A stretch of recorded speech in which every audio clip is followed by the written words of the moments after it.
What is going on, everybody? It's the RotoWire Fantasy Basketball Podcast. We are back. We're presented this season by DraftKings Pick Six. Make sure you go check out DraftKings Pick Six. You can download the app. You can play on your desktop. Been doing that quite a bit this NFL season. It's been a ton of fun. Love playing on Pick Six. You'll hear more about that later in the episode.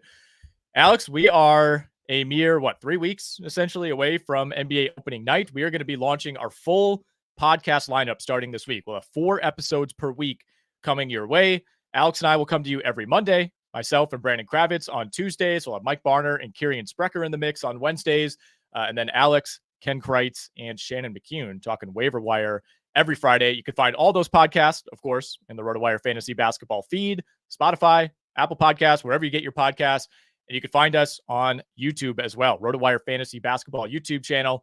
If you prefer to watch the video version of the pod, go check us out there. We're trying to grow that this season. We really appreciate all the viewership. Alex, we're going to talk mostly about the best and worst values in each round as you look at fantasy basketball ADP, which is starting to crystallize a little bit. But we had a massive trade in the NBA out of nowhere this weekend. I mean, one of the more completely out of nowhere trades that I can remember. I was actually on the phone with my friends finalizing our Circa Million NFL picks, and I get a notification that says Karl-Anthony Towns has been traded to the New York Knicks. And I'm like, this can't be real. Like, I thought it was one of those, like, NBA Centel or whatever type of accounts. I had to triple check that it was actually Shams. I mean, totally out of nowhere. The Knicks continue to just reform this entire roster. And all offseason, Alex, you and I have been talking about Julius Randle. What does this fit? How is this going to work? He's not a Villanova guy. Well, I guess we have our answer. Yeah, I was at a wedding when this dropped, and I'm like, yeah, do I have the right account? Who was it traded for? I'm like, not in the right headspace for this. This trade, my initial gut reaction, I will say to this trade, is that the Knicks won the deal. Yeah. But from what it seems like, from what we've, been able to glean from it, it seems like a big money thing. It's like more about money for the Timberwolves, who only have to deal with, I think it's one more year of Julius Randle's contract. You get Donte DiVincenzo to show up your backcourt a little bit. And then presumably you can maybe try to get a free agent or trade someone else or whatever. Because, look, like I understand that Randle, I think Randle is probably underrated. At the same time, I don't know if I want Julius Randle as my second best player. And there are going to be people who, like, a lot of people hate Towns and a lot of people hate Randle, and some people think both of them are underrated. Like, there's a lot of varying opinions on these guys. And I think it's fine to say, like, these guys maybe are a little bit closer in skill than people think, but I'm of the belief that Towns is, like, significantly better than Randle. Yeah. But do you think the addition of Donte DiVincenzo and just getting off of Towns' contract, do you think that sort of makes up for whatever you perceive the talent gap to be? The DiVincenzo inclusion is massive. I don't think Minnesota does this deal without Donte. I think that goes without saying. And there is a first-round pick from Detroit involved. It's heavily protected. There's a decent chance that if the Pistons don't emerge from their decade-long slumber, that pick just might not even convey at all. I think it's top 13, then top 11, then top 9 protected. So initially you're like, oh, but they get the Pistons first-round pick. It's like, well, there are some caveats there. So yeah, I mean, DiVincenzo, I think that's the surprising part of the deal. And there's been some reporting that, maybe he wasn't as thrilled about the Villanova reunion in New York as Bridges and Hart and Brunson are, which is interesting to me. And, we'll need to see how legitimate that is. But either way, I mean, that's a high volume, 40% 3-point shooter that I think the Knicks are going to miss. And, obviously bringing in Karl-Anthony Towns, who's a shooter in his own right, that does help make up for it. But you took away, the best spot up catch and shoot guy, and really the only catch and shoot guy on that Knicks roster. It's like, yeah, I know Miles McBride could catch fire. And obviously, all of Brunson, Bridges, OG, Josh Hart to some degree, all these guys can shoot, but they're not, a true knockdown shooter like DiVincenzo has developed into over the last 2 seasons. So I think that's the part of the deal. Like, if it was just a Randle for Towns straight up swap, the Timberwolves fans might have burned down the arena. I think the fact that DiVincenzo was included, that's what you're clinging to if you're a Wolves fan. But I think you are right. It's funny because I think Wolves fans in a lot of ways are probably tired of Karl-Anthony Towns. I think Knicks fans were kind of tired of Julius Randle. It's almost a my problem for your problem trade. Yeah, we see from the team building perspective. I mean, the Wolves were, they traded to get Rob Dillingham, and they drafted Terrence Shannon. It's like it's clearly they are the new CBA has made them a little sensitive to exactly how they feel like they have to build a team. But you're right. You're right about the point with the Knicks. I think what you have to sort of envision is like, yes, you lose Dante DiVincenzo's spacing if you're the Knicks, but Karl-Anthony Towns is Dante DiVincenzo now from a spacing perspective, and Josh Hart is now the non-spacer who can cut and be in the dunker spot even and do a bunch of Josh Hart very specific things. But I will say, looking at their bench in general, the Knicks bench in general, really, really thin. Like, they're going to need a lot of Miles McBride. What can you get at campaign? Precious Achiuwa is going to come in and try to do his thing. But it's an amazing starting five. Absolutely love the starting five. I think they're one or two injuries away from some really, really tough stretches. Yeah, the injuries are the thing, because I don't, if they're healthy, I don't really worry about it as much as I would another team, because I think they'll just play a 7-man rotation. They're like the only team in the league that's just totally fine doing that with Tibbs. But yeah, if one of those guys goes down, and I think you're probably most worried about Anunoby in terms of the track record. Brunson's played a ton of games. Bridges never misses time. Hart plays through stuff all the time. Towns, it's kind of every other year. It's like he either plays 78 games or he misses half the season. So you're rolling the dice there a little bit. But you're right. I mean, Towns, Brunson, Bridges, OG, Hart. I mean, that is a hell of a starting five. I think it's an overall talent upgrade. It's a better fit for the New York Knicks. Fantasy-wise, though, what does this do for Towns? What does this do for Randle? What does this do for Towns? I think it's an upgrade for Towns, because I think he slots in behind Brunson from like an offensive hierarchy perspective. So he remains the number 2 option as he was in Minnesota. But playing center, maybe we can see him get back to 10, 12 rebounds per game. Maybe we can see him get back up to 1 block per game. And I think ultimately it is probably a positive for him. For Randle, I guess he is effectively now, he's the number 2 option, right? In Minnesota, especially because obviously Conley is going to sort of run the offense to an extent, but they are going to need another guy in this lineup to score 20 points per game. That has to be Randle. And Conley is old and fairly injury prone, and it's just going to be sort of declining at this point. And you can only trust DiVincenzo and Rob Dillingham so much, and Nickeil Alexander-Walker. Like, they have a little bit to work with. But Randle's rebounds are going to go down playing next to Gobert, I think. But I don't view this as like a massive downgrade for Randle. I will say my final sort of point on this will be, is he going to play 35 minutes per game like he was in New York? I don't know. If he plays 30 minutes a game and he's down to like 8 rebounds per game or 7.5 rebounds per game, and that is where he could take some hits, but I still think his floor is relatively high. I think it might even be a slight upgrade. It at least takes out the confusion that would have been there with New York, and kind of the odd man out idea with Randle, where, it's like you could make a case that talent wise, it's like maybe he was kind of this like number 2, number 3 option, because like Bridges is not an overly assertive player. I think OG is going to just spend a lot of time spotting up in the corner. Obviously, Brunson is your true number 1 option, and Josh Hart is more of this kind of filler role player. So I don't think it's really a huge downgrade for Randle. I just think he's in a better spot where it's very clear what his role is. He is the starting power forward for the Minnesota Timberwolves, and he's a number 2 option. I think there was going to be some clunkiness had he remained in New York. So I actually feel a little bit better about Randle. But you are right. I mean, getting away from Tibbs might be a bad thing from a fantasy perspective, just because of the pure workload. Like Anthony Edwards, he played a minute fewer per game last season than he did 2 years ago. I mean, not every team is doing what Tibbs does as far as the regular season minutes. And when it comes to Conley, I mean, he turns 37 in like a week and a half. I wouldn't be surprised at some point if they just go with an Edwards DiVincenzo backcourt, and we still see plenty of Mike Conley, and maybe he's like the nominal starter, but I think we could see DiVincenzo playing significantly more minutes than Conley as the season goes along. Yeah, I mean, he was already under 30 minutes a game last year. I could see more rest days. I could see that pulled down to 26 minutes per game. Nickeil Alexander-Walker is, I think, someone you want to develop. Like, he has his stretches where he's just like, it feels like it's not going to happen. And then he has other stretches where you're like, oh my God, play this guy 30 minutes a game. So I think that all tracks.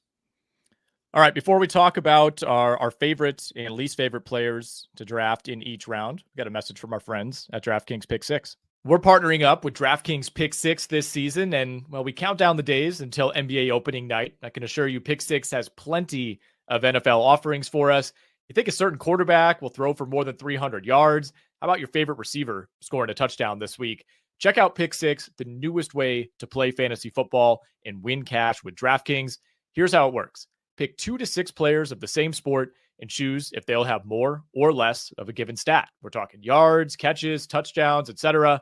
Lock those picks in, compete against opponents for a shot at huge cash prizes. Download the new DraftKings Pick Six app right now and use our code ROTOPICK. That's code ROTOPICK, ROTOPICK. New Pick Six customers, you play $5 on your first entry, you get $50 in Pick Six credits guaranteed. Again, that code is ROTOPICK.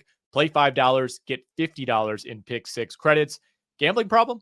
Call 1-800-GAMBLER. Help is available for problem gambling. Call 888-789-7777 or visit ccpg.org in Connecticut. Must be 18 plus. Age and eligibility restrictions vary by jurisdiction.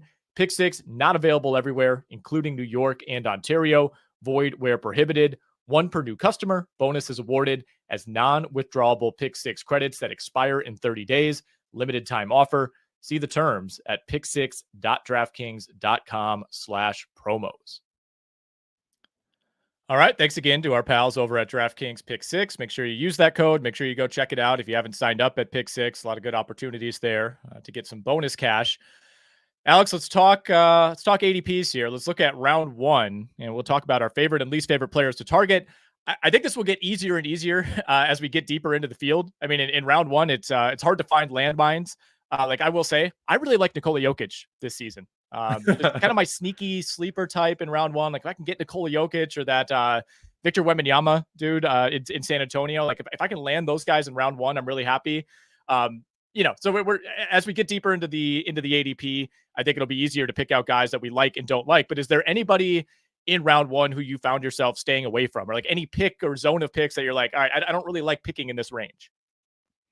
I really dislike picking in like I'll say at 7. I feel like picks 1 through 6 for me are like pretty straightforward. If I pick 6, I'm pretty sure I'm going to get somebody I know I can build around, like I'm just generally comfortable with. The reason 7 is my cutoff is because that's where I think you have to really start having the Anthony Davis, Joel Embiid conversations. Yep. Guys who Embiid can be the best player in fantasy, period. Anthony Davis can be a top 5 player, but it's like I also do not trust these guys to play 65 games. For Embiid, from what we've heard out of training camp, it sounds like he's going to play fewer minutes as well. And then you get an injection of talent with Paul George in there. So it's like, is he going to rest 10 games a year in addition to potential injuries, in addition to maybe 2 to 5 fewer minutes per game? And then it's like my other options are like, do I just take Tatum, who doesn't really have that much upside? Do I take a complete gamble on Curry having this monster season? I've done it before. I've taken Trae Young at 7. I'm just like, you know what? Yeah. DeJounte's gone. Screw it. I'm just going to go for the upside with Trae. Do you feel the same way about that like 7-8 range? Yeah, you said exactly what I said, what I thought, which is the Davis Embiid decision. And, clicking on one of those guys, it's just like you feel like your entire season is on the line, where it's like, all right, this could go really well or it could go really poorly. Let's say you have that call. You get shafted, you have to take the 7th pick. If you're choosing between Davis and Embiid, which do you feel more comfortable with, if either? I think I would just take Embiid, because at that point, I'm like, just give me the guy who I know can be the best player in fantasy. We just know that. Anthony Davis is, for all intents and purposes, still the second option to LeBron James. Yep. And Embiid is the number 1 option on the 76ers, but I don't feel great about either one. Yeah, I think that's fair. And, the way I draft often, I'm totally fine with Trae Young. I'm very high on Trae this season. I think it's going to be a monster, good stats, bad team situation for him, which is probably the dream for Trae Young. I think he's totally comfortable in that role. But you're right about Tatum. I mean, he's probably the safest pick. He's the guy, if you take him at 7 or 8, he's probably not finishing any higher than that, but he's also not going to finish lower than like 14th or 15th, even on this ultra talented Celtics team. And you have to think the shooting hopefully comes around for Tatum. I mean, he really did not shoot the ball well down the stretch in the second half of the season and into the playoffs. I think there could be a bounce back coming. But yeah, it's a really interesting dichotomy of, do you take the risk on Davis or Embiid? Unquestionably higher ceiling. Both could be top 3 guys. Or do you just kind of take the safe play in Jason Tatum and maybe incur more risk as the draft goes along. How about round 2? Here's where it starts to get a little bit more interesting. So I'm looking at Yahoo ADP now. So we're talking Anthony Edwards, Durant, Sabonis, Holmgren, Donovan Mitchell, Devin Booker, James Harden, Scotty Barnes, Kyrie Irving, Jalen Brunson, Damian Lillard, LeBron James. Those would be your next 12 in terms of ADP. Are you asking me who I like or don't like in this range? Wherever you want to go. Wherever I want to go. I'm just gonna say LaMelo Ball here. Because I feel like he's his ADP right now on Yahoo is 27, essentially. Yep. And I feel like you got to draft this guy in the second round. Like I can't even imagine a scenario in which like I'm sitting at the top of the third and LaMelo is there for me. I'd be like, this is amazing. You talk about guys with upside. Like I do think that the second round in fantasy is a little bit awkward. Like I find picks 20 to 30, maybe even 15 to 30 to be sort of like it's a really tough decision to me because I don't know how many of these guys actually have first round upside and there is some downside. Long story short, I think in this 20 to 30 range, the only guy that we know for sure can deliver you first round fantasy value is LaMelo Ball. And it's just a matter of how much you think you want to label him injury prone. And I'm willing to just take a risk on it because he's young enough. I think he was held out because the team was bad at points. And I've started plenty of mock drafts with like Trae Young, LaMelo Ball. And I feel pretty good about that. I think for the fantasy football players out there, LaMelo Ball is Cooper Kupp. Obviously, Cooper Kupp is older, but I think it's the same calculation of, oh boy, if this hits, I'm getting a first round value in round 2 or round 3. And if it doesn't hit, if it goes like it has the last 2 seasons, then I'm kind of willing to go down with the ship. And hopefully it doesn't work out like Cooper Kupp, who got hurt 2 games into the year for the LA Rams. But I do think it's a similar decision-making process. And I respect the upside. I think you're right that they probably held him out longer than he needed to be held out last year. I mean, he was still going to miss a significant chunk of time no matter what. I mean, injured the same ankle twice. But I think if they were a more competitive team, he probably has a higher game count at the end of the year. And, part of it is like, all right, what are the chances that this happens 3 years in a row? He is going to wear ankle braces this season, Alex. That's a step in the right direction. That makes me feel a little bit better about LaMelo. In terms of other players in that range, like I still really like Domantas Sabonis. I know the cost is a little bit higher this season than it's been in years past. In some formats, he's going inside the top 10. That's mostly in best ball. Sabonis on a per game basis is usually closer to like the 20 to 25th overall player, but he doesn't miss games. He's missed 3 games over the last 2 seasons. And in general, like stars played more games last year than they had the previous 2 or 3. So hopefully that's a trend that continues going forward as we get further away from the COVID season and all that. But I like the security that Domantas Sabonis brings. And especially if you're, in a format where it makes sense to lock in a couple early centers and, you don't want to be bargain bin shopping at that position. He's somebody I'm really comfortable with.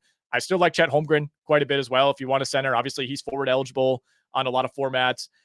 Anybody that you're avoiding in this range, I know you've always been a little bit lighter on Jalen Brunson these last couple of weeks. And I wonder, does the Towns trade impact that at all? Sort of yes and no. I mean, I think Towns is going to demand more touches than Randle would have. I don't know. I feel like Randle still thinks of himself as like a dude. Like I'm an all-star. It's tough to say, but my overarching theory of like, there's no reason like injuries, the potential for injuries to his teammates aside, I don't think Brunson should be playing like 37 minutes a game and hoisting 28 shots and being like that much of a usage hog. I think it was kind of a best case scenario for him.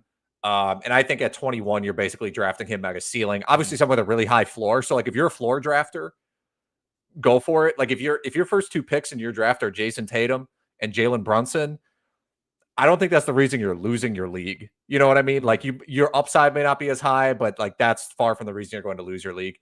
And yeah, Sabonis is a guy I have a little caution with this year too, because I don't really know how the addition of Durant, or it's not Durant, that'd be crazy. What? The addition of DeRozan is sort of going to affect them. Like, is he the second best playmaker on the team now? DeRozan, like who's going to take shots in the fourth quarter? It's going to be DeRozan over Sabonis and Fox over both those guys, probably. Yeah. But everything you say is completely right about him. Like he's going to still rack up a ton of stats, all that stuff.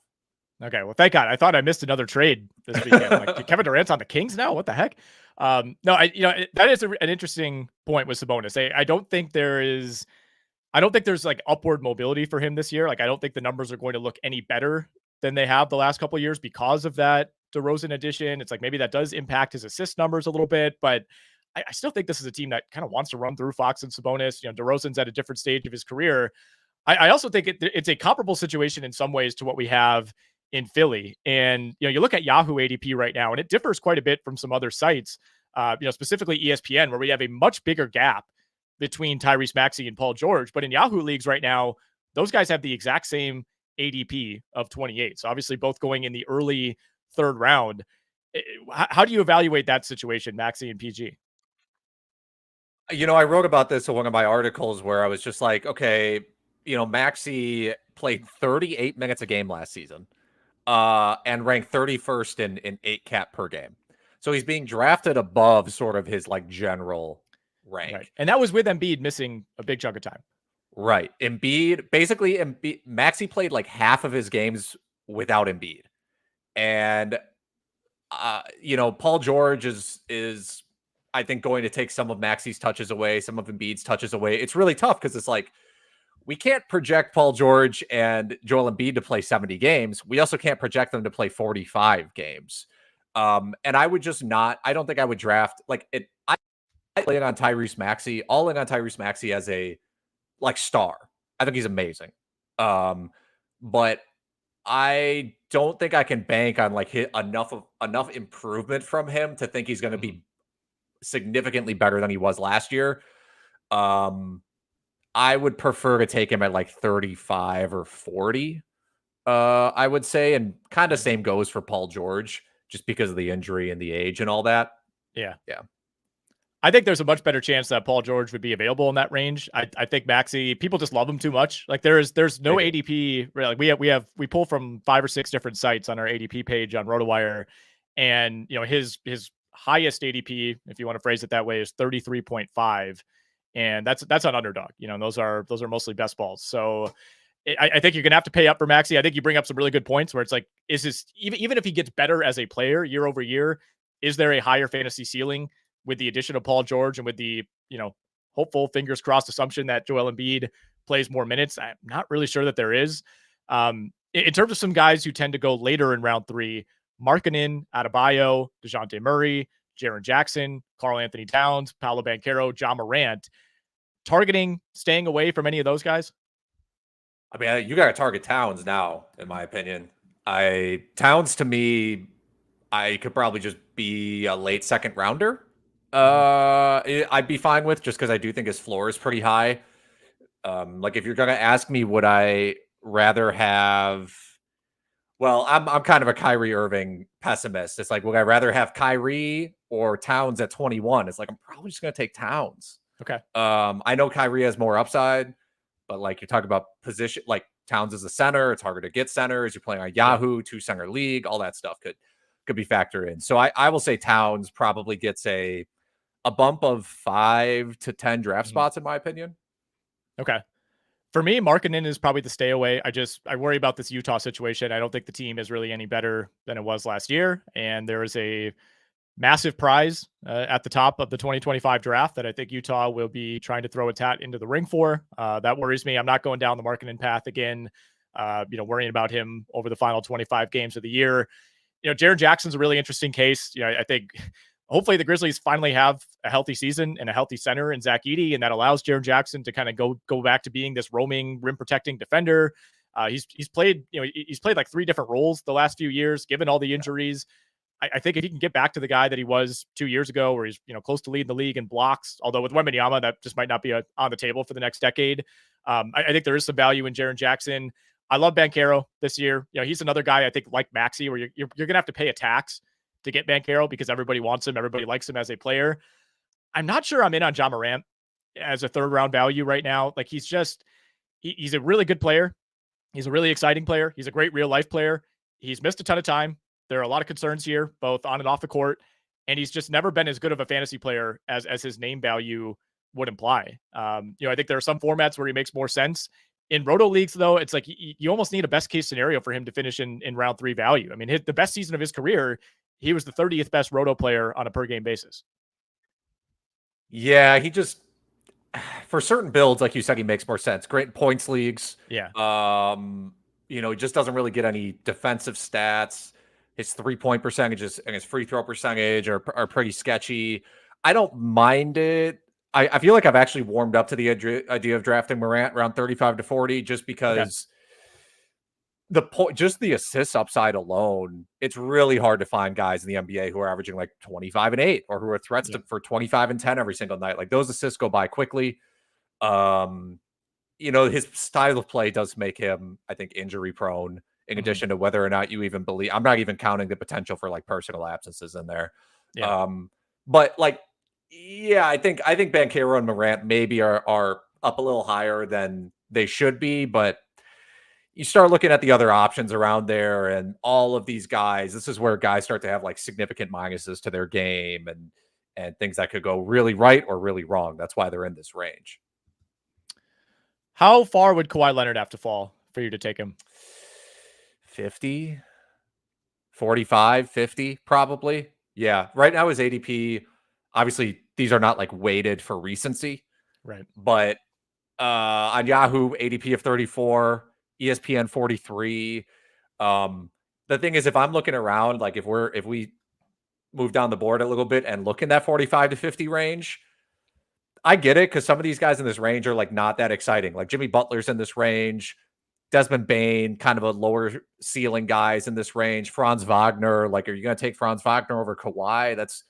That's where it's like, just from a name value perspective, you're like, I don't know. But like, as you and I have talked about on earlier pods, I guess, like this Clippers team, they could be horrible. Like if Kawhi is going to miss time to start the season, if he's going to be limited, like what if Harden gets hurt? Are they going to really bring back Kawhi? I know they owe their pick to OKC. My God. It's just, I don't know how much these guys are going to get rushed to get back. So it's like, I think it would have to be 45 or 50 for me to even consider it. Yeah, I feel the same way. He's missed so much time over the last few years that it's pretty incredible that he's still been, he was the 11th best fantasy player in total value last year, despite missing 14 games. He was 56 2 years ago, despite missing 20 games. He was 21st 3 seasons ago, despite missing 20 games. It really depends how much time he's going to miss. And there's a baseline here. He's going to miss, you feel like at minimum 15 games. And some of those might come to begin the year. If he misses 40 games, you're taking a huge loss. If he only misses 20 games, then you take him with the 42nd overall pick. There's a decent chance that he's still going to return value because he is that good on a per game basis. But it's just not a headache that I want to deal with. I think you look at the Yahoo ADP right now, there are enough really good players that you can get after Kawhi Leonard in a lot of drafts. Cade Cunningham, Jalen Williams, Jalen Johnson, Jalen Brown, a lot of Jalen's. The Desmond Banes of the world. You mentioned Franz Wagner, guys who are less exciting than Kawhi Leonard, have significantly less name value than Kawhi Leonard, but who just have a much higher baseline in terms of games played. And I think, like you said, this does feel like the year where things could really kind of implode for the Clippers. Well, not only that. I mean, every year that he gets older, there's there's less of a chance that he stays healthy and a greater chance that he just gets worse. That like his body, aside from his injury, starts to break down. And like, he's 33 now. And like 33 is, it seems like in the NBA, the point where it's like guys start to have decline. And so there's multiple factors just compounding now for Kawhi. All right, we'll start to take a look at a bigger range of players now. I don't want to read them all off because that would just be very boring podcasting here. But guys, Alex, who tend to go in that, we'll say 40 to 55 range, who are your favorites there and who are your stayaways? 40 to 55. I'll highlight Jalen Williams as I've done in other videos we've done as a potential sleeper. I mean, he ranked 47th last year, 8 cap per game. And that's not that much farther than where his ADP is right now. And I think that with Josh Giddey gone, a lot of those secondary playmaking touches go to Jalen Williams.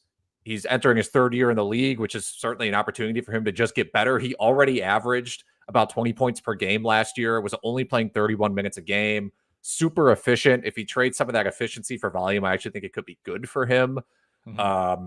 So he's someone I like to target in that range. This is also like where I mean, in the 60s. I don't know if that's where you said the end of your Go range. wherever you want. Wherever you want. I like Darius Garland. I think he could have a bounce back season. I honestly think, like, I know Jimmy Butler's getting drafted 50th. I don't think that's bad value for him. Like, if I get Butler at 50, I'm like, oh, I'll take that. I'll take the 55 games. Yeah. I get out of that. One guy I do kind of want to ask you about, Derrick White, who had pretty much a best case scenario season last year, was like kind of a league winner, was ranked 39th last year. Are you banking on some like regression from him, or do you have to sort of balance that with like, well, Porzingis is going to be out for 2-3 months kind of a thing? Yeah. I mean, it's hard to say why he would take a huge step back other than last year just being a best case, I suppose. But he's also somebody who doesn't really miss time. And, he ranked inside the top 30 in terms of total value, again, because he doesn't miss time. He's been a top 60 guy in total value in 3 straight years. And of course, one of those dates back to his time with the Spurs. So I don't think the cost is exorbitant enough that I'm staying away. I mean, it was a hell of a lot more fun when you got him with like the 90th overall pick last year and he gave you top 30 value. Now you got to spend maybe the 50th pick in your draft on him, but I don't think you're going to take a massive loss there. I mean, there's not significant upward mobility unless there's an injury to Brown or Tatum for the Celtics. But I do think, Derrick White can essentially replicate what he did last season. So I don't have a problem with it. Again, not a high upside pick, but it's still a high floor pick for me. I'm still intrigued by Desmond Bane. Obviously, very intrigued by Jalen Johnson in Atlanta. I think he could take a big step forward this season. And I think you're right to highlight Jimmy Butler. I mean, obviously, you worry about the missed time. You kind of worry about him wearing out his welcome in Miami. But, I mean, just such a drastic decline in terms of ADP relative to past years for Jimmy Butler that I think this could be a decent bounce back season for him. What about Zion? His ADP right around pick 50 in Yahoo leagues. What about Zion? Lost weight. He's out for straight vengeance, quote unquote, as he said. Vengeance against who? I'm not sure. I think this is I feel like the fantasy community is like, now everyone understands the Zion risk reward. So I feel like this is a completely sort of calibrated ADP. Yeah. Where it's like, yeah, if he stays healthy and he develops and his health is good, it's like, could he be the 25th best fantasy player? I think it's possible. I will say, the Pelicans in general are a tough evaluation. Yeah. You have like the rumors of the Brandon Ingram trades. He's showing up, or he didn't show up to a voluntary mini camp or something. He's unhappy. You have DeJounte Murray sliding in. You got like you got 4 high usage guys in your starting lineup, not to mention Trey Murphy trying to make a name for himself. And so like, I don't even know how much Zion can ascend as like a true number 1 option, like a guy who's averaging 28 and 7. I don't even know if that's possible. And maybe could he get better on defense and be super efficient and whatever, but yeah. He did say he was listening to a lot of Currency this offseason, local New Orleans rapper. So that's something to consider, when you're doing your Zion projections. But no, I think you're right. I mean, I think the assists are one spot where you could look for a bump, although, now you bring in another, ball dominant passer type in DeJounte Murray. So it's like, how much upward mobility is there in that area? I think it has to be defensively, right? I mean, he was a 1.8 blocks and steals per game guy last year, over 1 steal per game each of the last 2 years. That's fine. The defensive production has not been what we thought it would coming out of Duke. But, I think if he spends more time around the rim, I mean, this is a team that at present still doesn't really have a center. I mean, it's Yves Missy and Daniel Tice. It's like, if he can get to 2.2 blocks and steals per game, I think that's a pretty big difference maker for Zion. But I don't see there being a ton of upside in terms of assists and scoring. Again, with the lack of a center, maybe a little bit more rebounding for Zion. He was down to 5.8 boards per game last year after averaging 7 2 years ago. So I think that could come back up. But I think the dream of Zion, spacing the floor and even giving you like 1-3 per game, there's just been no progression there at all.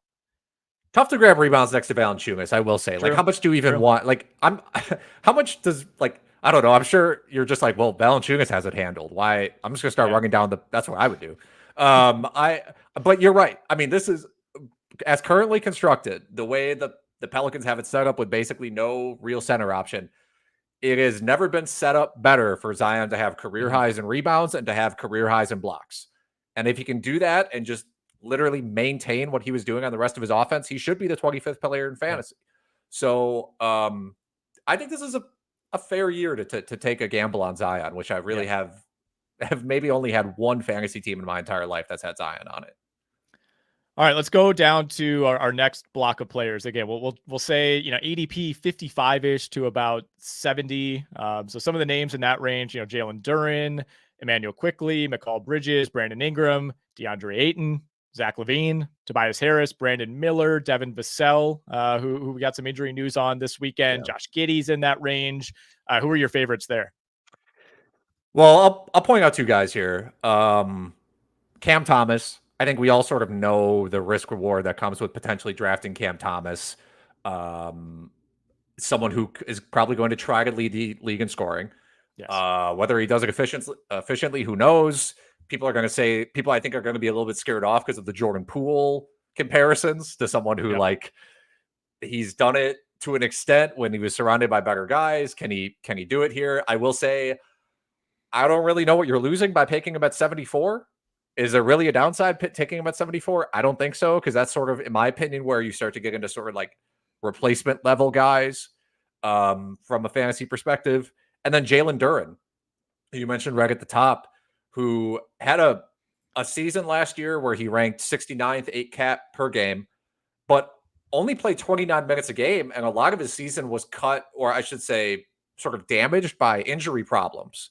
Yep. And it was clear that he was not 100% for large stretches of the season. In April, he only played 23 minutes a game. In November, he only played 28 minutes a game and was not up to his normal self. But when he was playing at his peak and he was seeing that 30 to 35 minutes a game, he was a beast. And yes, he needs to get better at defense. He's not a good defender. But his free throw percentage is high. He showed off some passing stuff. He's huge. He's a monster. I'm willing to, I think drafting him at 55 is completely justified. And I feel like there's no way that can burn you. Long story short. Yeah, I think part of it is build dependent, of course. It's like if you're looking for high volume rebounding, if you're looking for, field goal percentage and, what could be 14, 15 points per game. Yeah, it makes a lot of sense. He's a much better passer, I think, than he's given credit for. And, we're probably talking about 3.5 assists as the absolute ceiling there. So it's not going to be a Sabonis situation, but usually these hyper athletic, volume rebounding types, those guys don't tend to be good passers. He's definitely above average for his playing style. And I'm glad you brought up the free throws. 79% last year at the line for Jalen Duren. That was a huge step up. He was at 61% as a rookie. So you hope that can sustain. Do you have any interest in Zach LaVine or Tobias Harris? Both veteran players, both guys with name value, both risks for very different reasons. I think these guys are in their appropriate ADP sort of draft slot. Tobias Harris caught a lot of flack last year from Philly fans. Philly fans did not like Tobias Harris at the end. Has been he ranked 60th last year in fantasy, even though people were terrible year. And so he is kind of tough to say for me whether it's he is actually going to be the second offensive option or if it's going to be Jagan Ivey, because I think Jagan Ivey still has a lot to prove, honestly. Oh yeah. But yeah, I think based on what we saw last year and for the ability to Tobias Harris to potentially be the second option on this team, you'd want to draft him at 70, go right ahead. Yeah, he is a shutdown risk, probably, but guys in this range, there's a lot of gambles in this range. That's sort of the nature of it. And same goes for LaVine. I think there's a scenario where LaVine stays fairly healthy and is the clear number one option on this team and has a very nice year and gets you, ranks 45th or something, and you get good value on it. But there's also the scenario where it just all completely falls apart and they find a way to trade him, or he gets hurt, or he sits out, or one thing or another. But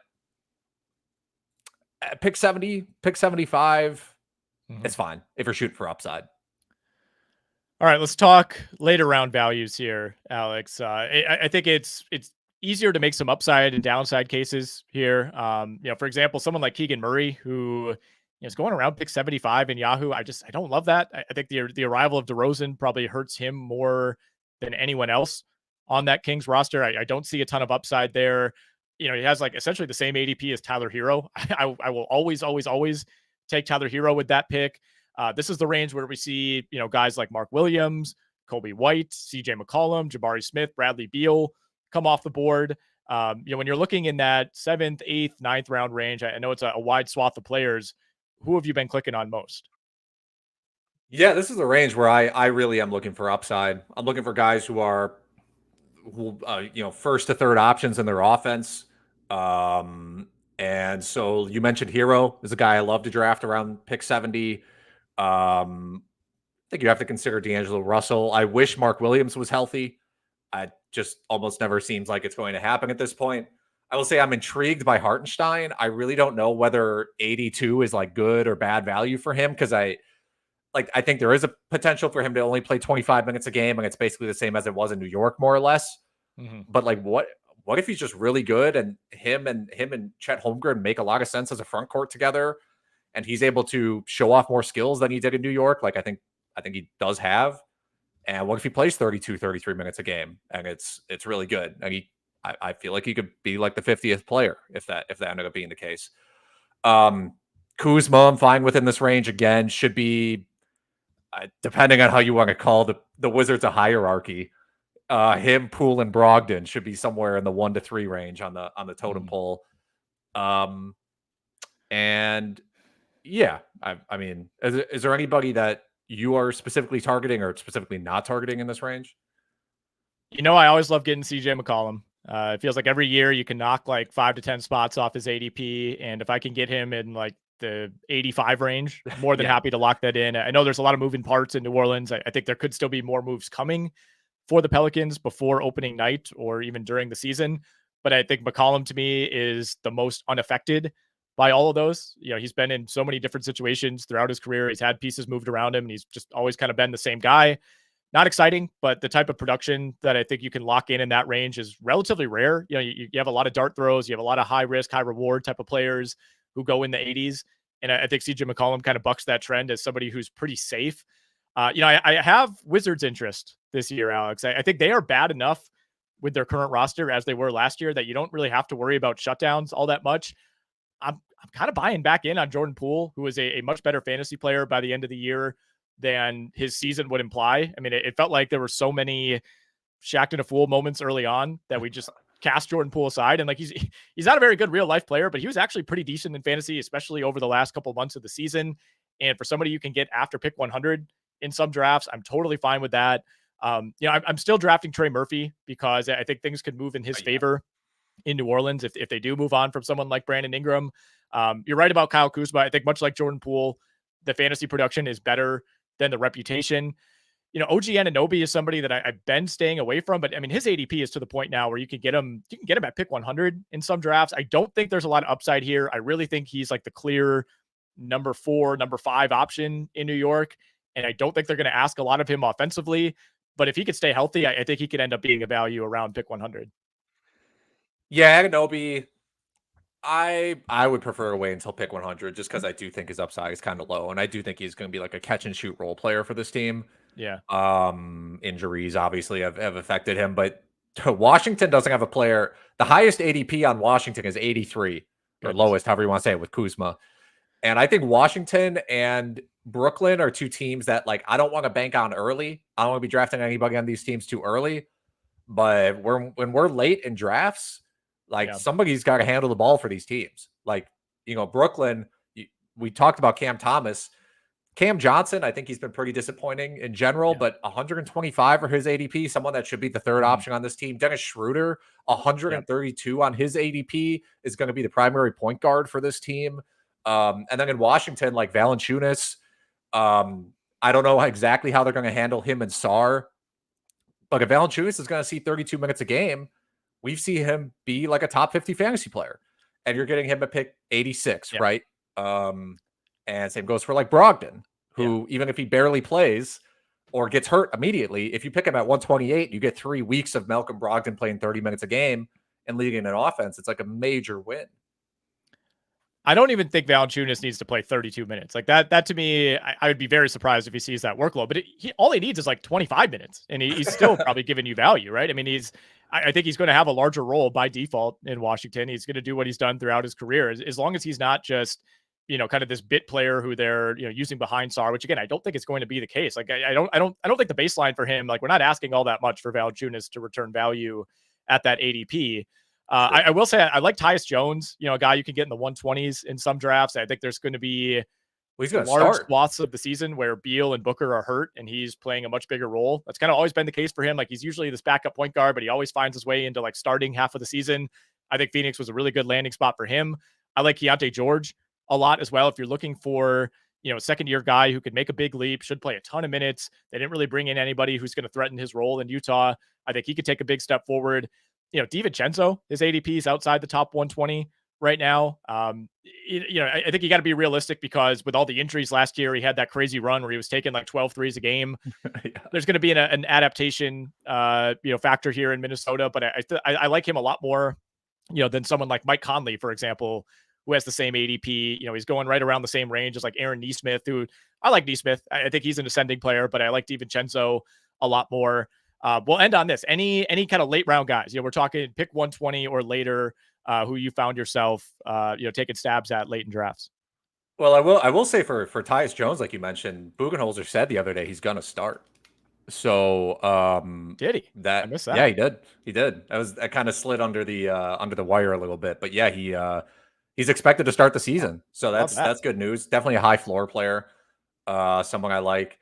Someone in the 120s. I talked about Brogdon already, a guy that I just consistently draft, thinking like, I'm gonna get something decent out of this, even if he barely even plays 28 minutes a game.